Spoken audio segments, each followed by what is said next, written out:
Paris, c'est une des villes les plus visitées au monde. Et donc, beaucoup de gens ont l'impression de tout connaître parce qu'ils ont déjà vu la Tour Eiffel ou qu'ils sont allés au Louvre. Et en fait, l'histoire noire de Paris, c'est peut-être un des éléments, des aspects les moins connus. Bonjour Upendo, je m'appelle Kevin Donna, je suis guide conférencier. Je vais vous emmener à la découverte du Paris Noir, un ensemble de visites qui retrace les parcours de grandes personnalités venues du monde noir et passées par Paris.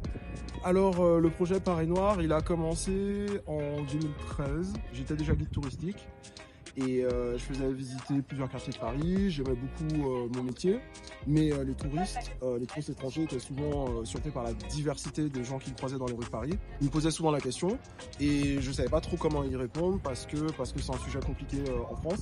Et comme je suis guide, j'ai eu envie de raconter cette histoire à travers des balades. Et c'est comme ça qu'est né le Paris Noir. À l'époque, il y a une dizaine d'années, c'est peut-être moins le cas aujourd'hui, mais en tout cas, c'était très fort il y a une dizaine d'années. Les gens avaient du mal, beaucoup de Français avaient du mal avec le mot noir et avaient souvent tendance à dire black pour éviter ce mot qui parfois met mal à l'aise. Et donc aussi une envie de réclamer le terme et puis il y a aussi quelque chose de l'ordre du simple, c'est visible, c'est un mot qu'on peut comprendre aussi lorsqu'on n'est pas francophone. Donc non, je trouvais que ça fonctionnait bien. Et c'est intéressant de voir Paris au XXe siècle comme une ville où les intellectuels noirs du monde entier se retrouvent. Ouais.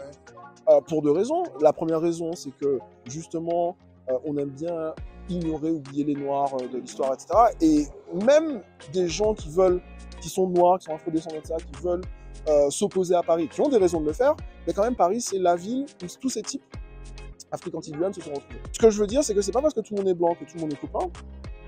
Ils se sont engueulés pendant une semaine. Parce qu'ils sont noirs, mais c'est aussi des Américains, des Anglais, des Français, des Portugais, des catholiques, des musulmans, des Sénégalais, des Haïtiens, des Maliens, etc. Donc ils ne voient pas le monde de la même façon, ils n'ont pas forcément les mêmes intérêts. Et il y a quelques personnalités qui ont particulièrement brillé à ce congrès. J'ai 3 parcours différents. Les visites, je les propose en anglais ou en français. Un public vraiment, pour le coup, très mélangé. C'est très varié en termes d'origine, d'âge. Non, je crois que c'est un sujet qui intéresse beaucoup de gens. Et moi-même, je suis assez surpris le samedi après-midi quand je fais mes balades en français de voir la variété des gens qui s'intéressent. Et ça rend assez optimiste. En fait. Eh bien, on vient de Guadeloupe. On est venu en séjour découvrir Paris sous un autre angle. Moi, j'ai été impressionnée de voir qu'on avait autant d'élites, d'excellence noire présentes en plein Paris. Et c'était rassurant de savoir qu'en fait, de telles personnes sont passées ici, ont laissé une empreinte.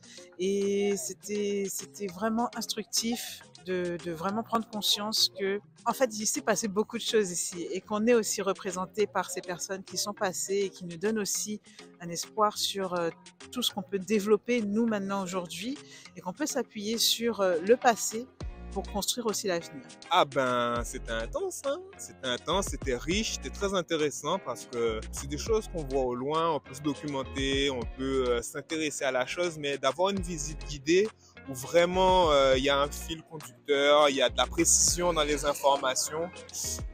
Non, ça c'est... Et puis, être sur place, on vit la chose différemment aussi. C'était tellement passionnant que j'ai même oublié qu'il faisait froid. Ils sont aristocrates par leur papa. Donc, ils peuvent à la fois subir le racisme et avoir des privilèges de classe sociale. C'est presque contre-intuitif pour nous, mais à la fois, c'est attester qu'ils ont subi du racisme, mais en même temps, ils ont leurs entrées, notamment le Chevalier Saint-Jean, ils ont leur entrée à Versailles. Donc, les deux sont possibles en même temps, peuvent coexister en même temps. C'est une visite, c'est une visite à faire si on est toujours sur ce chemin de connaissance et d'éveil des consciences. C'est à faire.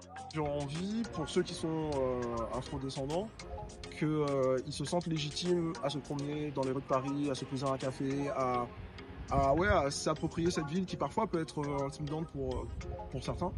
Et puis voir aussi que l'histoire elle n'est pas linéaire, que c'est pas elle est faite de haut et de bas, et que surtout sur la question noire en France, c'est pas la France c'est bien, c'est mal et les autres pays c'est bien. Non, c'est plus nuancé que ça. Et voilà, c'est apporter de la nuance et de la complexité, mais en même temps de la lumière aussi sur ces enjeux-là. Bien voilà, c'est la fin de la visite. Merci beaucoup de m'avoir suivi et j'espère vous voir en vrai pour une vraie balade à travers les rues de Paris. À bientôt.